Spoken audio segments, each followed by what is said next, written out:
Madame la présidente, monsieur le Premier ministre, mesdames et messieurs les ministres, chers collègues, il y a parfois une forme d'injustice quand on veut servir l'intérêt général ou l'intérêt du pays, quand les crises ou les circonstances viennent contrarier vos intentions sincères. C'est pourquoi je voudrais commencer mon propos en rendant hommage à Michel Barnier et à son gouvernement pour l'action conduite avant la censure. Mais aujourd'hui, comme toujours, je n'ai nulle intention de nourrir de vaines querelles ou des polémiques avec ceux qui, pourtant, par la censure, ont un peu plus plongé notre pays dans la crainte, le doute, l'inconnu, lui, notre pays qui n'en avait vraiment pas besoin.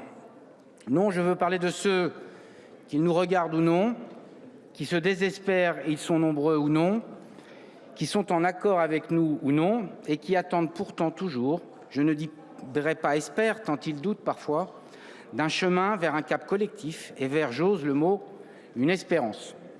Je veux donc simplement essayer de parler des Français et des Françaises et du chemin que nous devons leur proposer collectivement pour rassurer et convaincre. Les lignes rouges, vraies ou fausses, les chantages réciproques, les concessions que l'on entend arracher comme un trophée, les postures, tout cela ne les intéresse pas.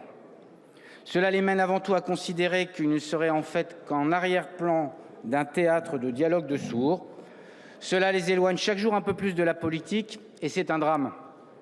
Aussi, je voudrais vous dire avec humilité, monsieur le Premier ministre, ce que nous percevons des attentes des Français, qu'elles concernent les urgences du quotidien, leur avenir ou celui de nos enfants.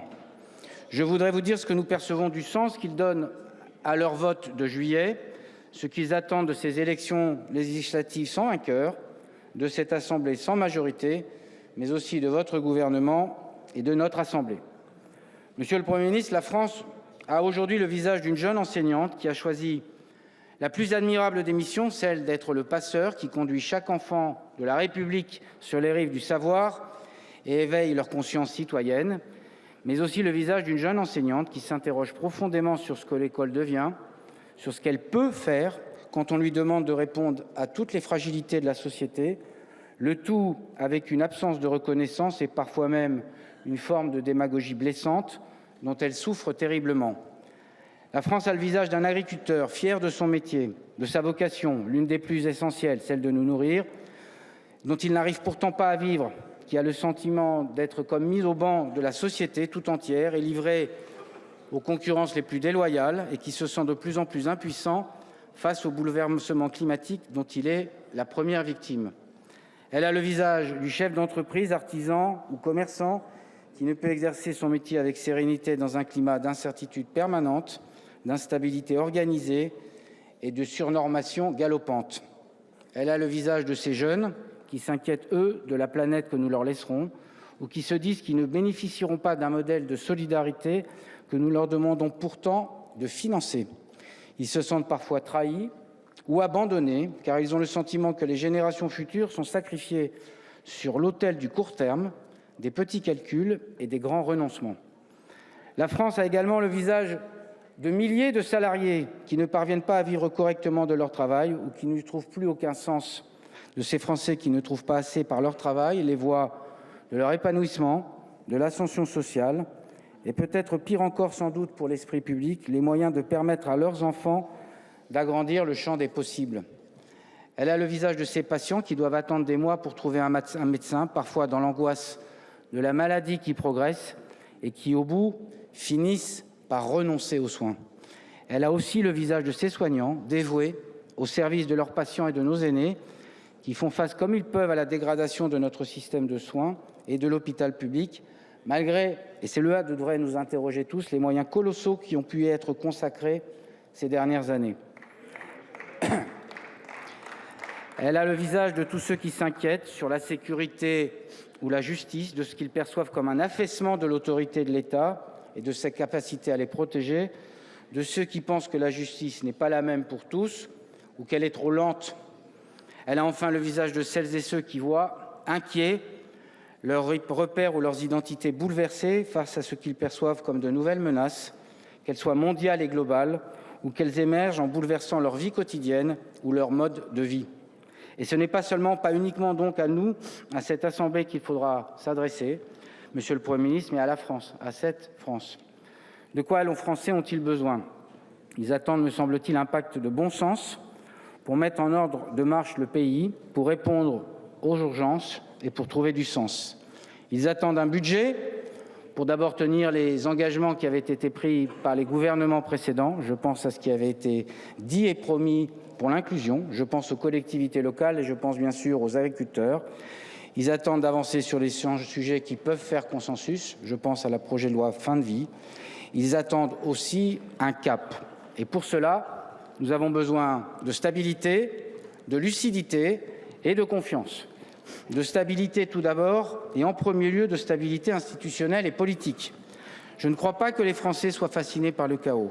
Le désordre organisé méthodiquement à l'Assemblée nationale, comme à l'extérieur, les désespère et les exaspère. La censure du gouvernement précédent a marqué les esprits parce que cela nous a fragilisés.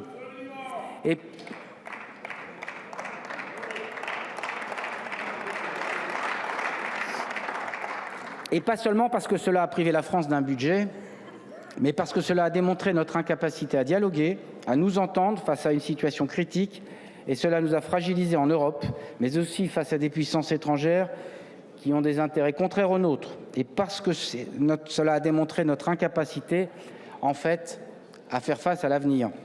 La stabilité, cela signifie aussi la stabilité économique et sociale dont les acteurs ont impérativement besoin pour créer de l'activité et donc de la croissance. Il y a, nous en avons la conviction, des secteurs essentiels qu'il nous faut soutenir massivement. Je pense au secteur du logement et de la construction, en mobilisant les logements vacants, en développant de nouvelles formes d'accès à la propriété, en libérant la construction de logements, en facilitant le recours aux prêts. C'est d'abord une question de justice sociale.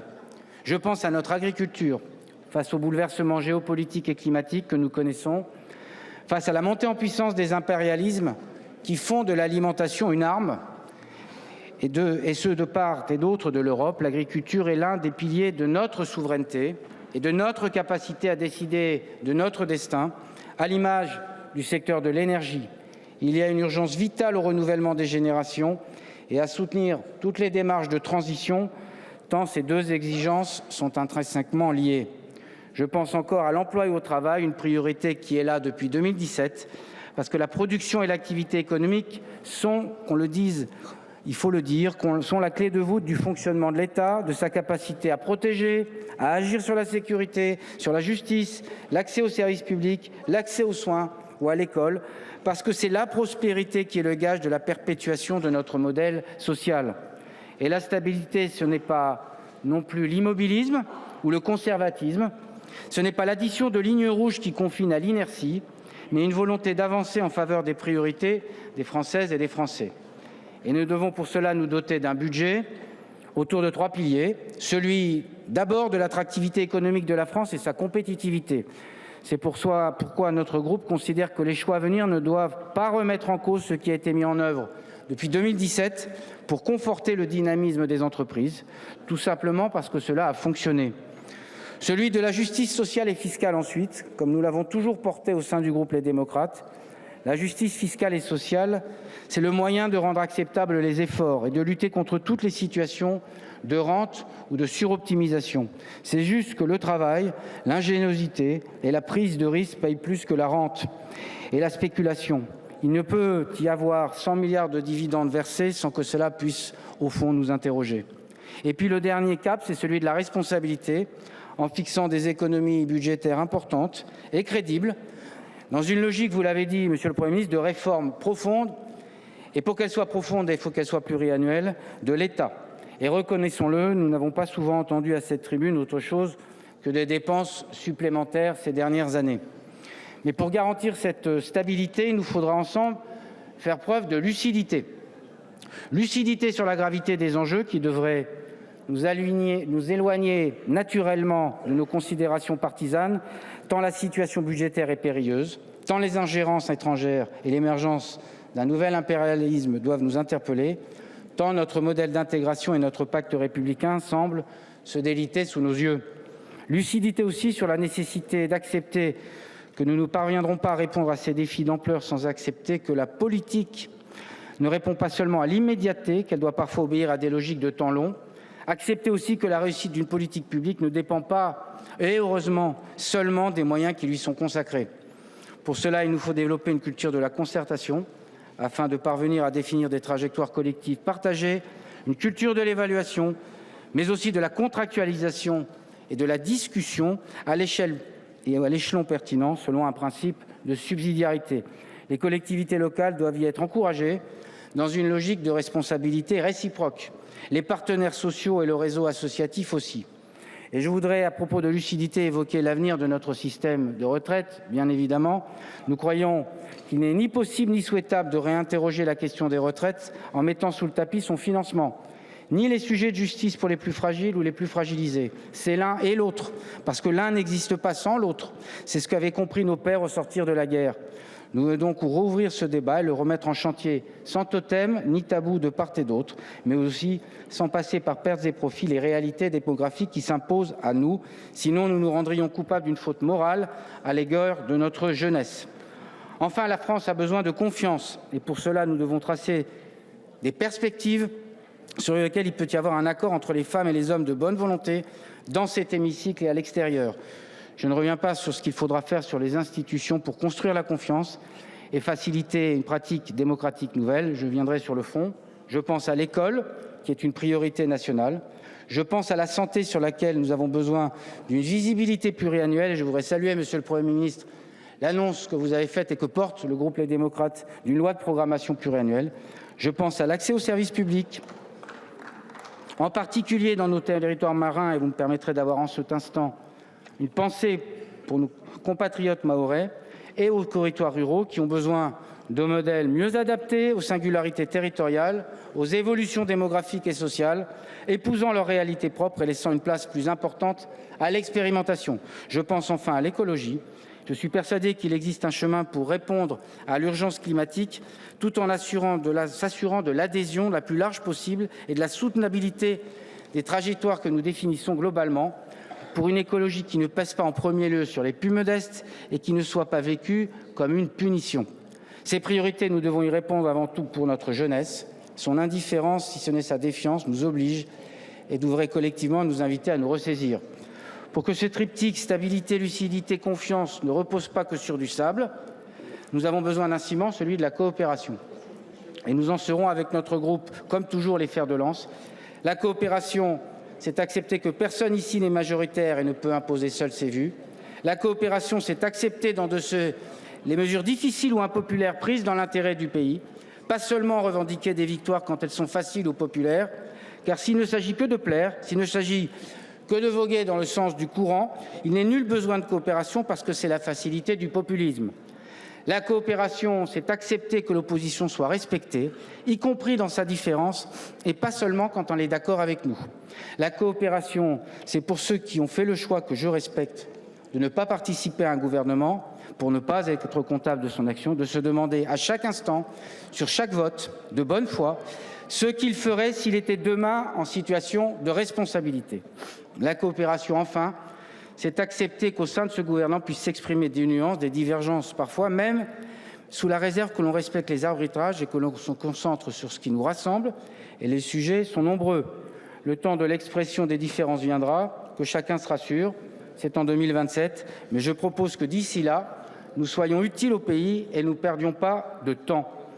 Ce n'est que par la coopération que nous sortirons la France de l'ornière, d'abord, et que nous lui donnerons à nouveau l'espoir, ensuite, parce que la coopération est la conviction profonde que personne ne peut y arriver, à moins que tout le monde y arrive. Par la stabilité, par la lucidité et la confiance, par une éthique de dialogue et de coopération, les Français nous jugeront aux actes et nous ne pourrons agir à leur service qu'en constituant des compromis et de la coopération. Et nous serons au rendez-vous de cette coopération qui n'a qu'un objet, celui de l'intérêt de la France et donc celui des Français. Et c'est pour nous la seule chose qui vaille. Je vous remercie. Merci beaucoup, Monsieur le Président.